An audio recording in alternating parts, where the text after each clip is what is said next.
Hey folks, Dave here, and I like knives. Here to talk to you today about the Benchmade Vector. This is a big ol' axis assisted knife from Benchmade that has a lot of gold and a lot of garbage, and kind of the best of each is very subtle for some reason. This is a weird thing. This is a very weird thing. But first, you can see that it's big, but the question obviously is, how big is it? It is this big when compared to an Ontario Rat 1 and 2. It is this big when compared to a Spyderco Delica and Enduro. It is this big when compared to a Spyderco Para 3 and Paramilitary 2. It is this big when compared to a Benchmade Mini Grip and Full-Size Griptilian. And finally, it is this big when compared to my two videos with the most views. Ooh, fancy micarta handles. As I said up top, this is definitely an interesting piece from Benchmade, and one of the things that makes it so is this blade shape. Benchmade is not known for their hardcore spear points that look almost like it should be a double-sided dagger, fixed blade type thing. What is it, the Spyderco Nightstick, the dagger that they just released? That's what this blade shape looks like to me, and it's very interesting. Comes to an incredibly thin grind on the back swedge.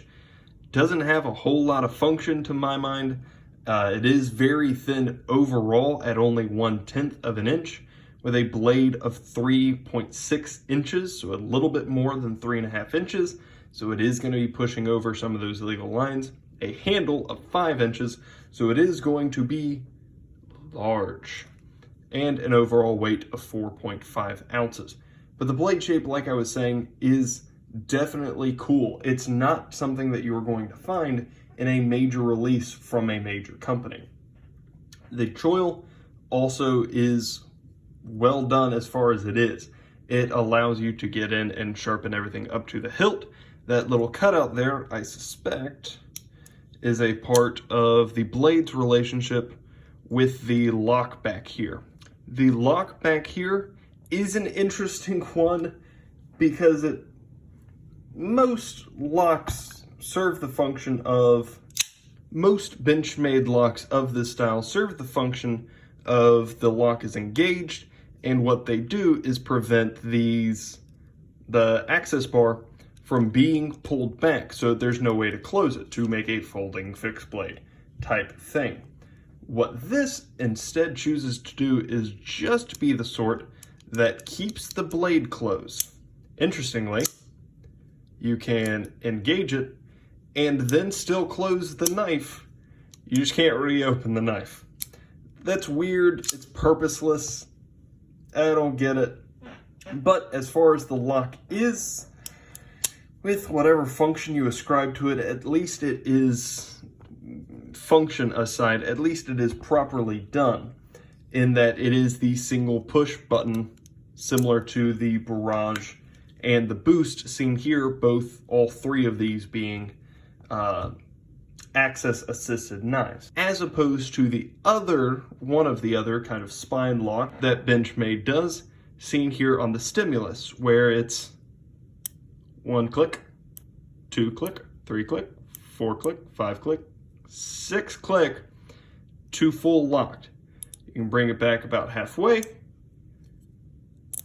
and you can still push the button just a little bit more. Instead of making this one full click, it's incremental. It's dumb. This is a stupid way to do a lock. This is a meaningless way to do a lock, but at least it is the correct way. Not entirely sure what all that means, but ergonomics also are going to be just fine on this knife. Partially because of how just big it is. There's real estate on it. You don't have to, just pinch your hand like with the CRKT Squid. You don't have to just pinch your hand three-fingeredly onto one spot. There's room to get out and move around. There are choils all over the place for your varying fingers and for your big palm, as well as just a little bit of texture here on the handle scales, but not too terribly much. What this is going to do, and this texture being under the pocket clip, works just fine. It's going to hold it in your pocket, but it's not going to let it, it's not aggressive enough for it to tear up your pocket. That's well done. That's good handle texture. And it's slightly contoured. Now, it is definitely a thick, chunky boy. We're going to compare it to the Endura here, and that just is a thick boy. But the Ergonomics, at least, it does aid in being a little bit more swelled and hand-filling. Going back here, that is a good pocket clip. Now, it originally came and originally comes with the silver one, but I don't like shiny stuff, so I switched it out for the black one. And deep carry, plenty of room for your pocket material, plenty of room to get your pocket in. It's a good clip. I think this one is off the fact, but good clip. And it truly is one of the smallest of details, but here on the pivot, you can see that there is a little star cutout. It's not functional. This is a T8 Torx 8 bit driver, but it just gives it just a little bit of pop and design, which I appreciate, as well as here on the handle scales, them being cut out and contoured along with the grinds. So you can see that right there, it follows the swedge and it follows the overall plunge grind. The lanyard hole, also well done, out of the way of the pocket clip. Mucho bene. Probably the best design feature here is going to be that flipper tab. Because this is an assisted knife, you barely need a flipper tab at all. All you have to do is push it just until the spring engages, and then it fires like a rocket. As opposed to the ZT566, where the flipper tab was so massive and finger destroying, seen here on a different knife, that I had to grind it away. This is how assisted flippers are supposed to be done. This is not. This is good. This is bad. Learn your lessons, knife makers. So I just appreciate that they didn't put any more material there than was absolutely necessary just to accomplish the goal for which it was created. All that's the gold. Now for the garbage. Let's start back with the pivot. That's a T8, that's a T8. The problem with that is that you're gonna need 2 screwdrivers to unlock this thing instead of just making it captured. It's not difficult. Benchmade has done it on other knives. They know how to. Just do it. No excuses. Especially not at this price point, and we'll get there. Right here on the thumb stud, you can see that that is a fancy star design. I said it was cool over here. I'm saying it's bad over here. Why is that? That's where your thumb goes. Going back to the other assisted access lock knives that I have, we can see that these are using the same thumb studs, and they are tiered. They are ramped a little bit. They are there for comfort for your thumb and nothing else.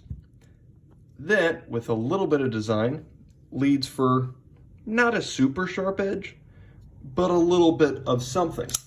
So what it means is that over time, your thumb is going to be pulling on an edge. It's not a sharp edge, obviously, but it's pulling on an edge. Versus here, where it's pulling on a ramp, which is obviously the correct way to do it. And once again, you have these just lying around just all over the place. You have them all over the place. But with this one, you got fancy. And now pulling against the power of a spring, which this isn't. I mean, this is pulling against the power of the Omega spring, but it's not pulling against an axis spring. This, you're pulling against the power of the Omega spring, as well as, I believe that these still have Omega springs. Yeah, you can see them in there, which is itself a known possible garbage, depending on your personal experience with them.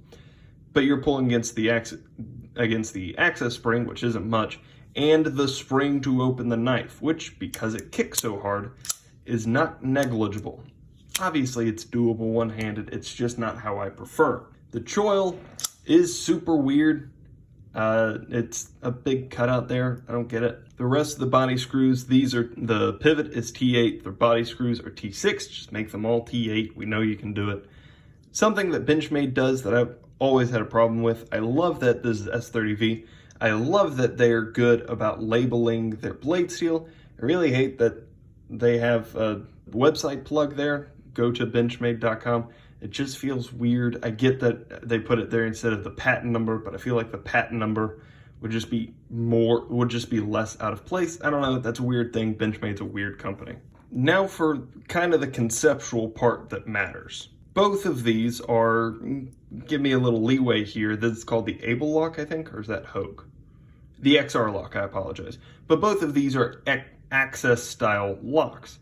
They function the exact same way using the exact same style lock. It's a little bit different on the internals, but shut up. This one does it by being manual, proving that it's frickin' possible.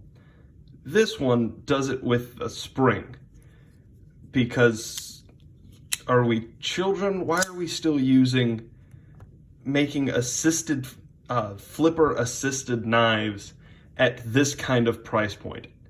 Benchmade tried to do a manual flipper, screwed it up, and then got scared, I guess? I don't know why this has to be a flipper or has to be assisted. This could be a really cool knife were it not assisted. There's so much weirdness in combining, a thumb stud knife with an access knife, with an access lock. But when you put it on a flipper, the combined pulling back, I don't understand conceptually who thought that this was, generally speaking, a good idea. I really like that SOG is pushing so hard, and so many other companies are pushing so hard on just, I read a lot of the stuff as just kind of making fun of Benchmade, the Hogue Deca, kind of making fun of Benchmade. Yeah, we're gonna offer an upgraded steel and upgraded handle materials for the same price as a Griptilian. Suck it, or just a little bit more. This is one of the pieces that warrants that mockery. This is the Benchmade Vector.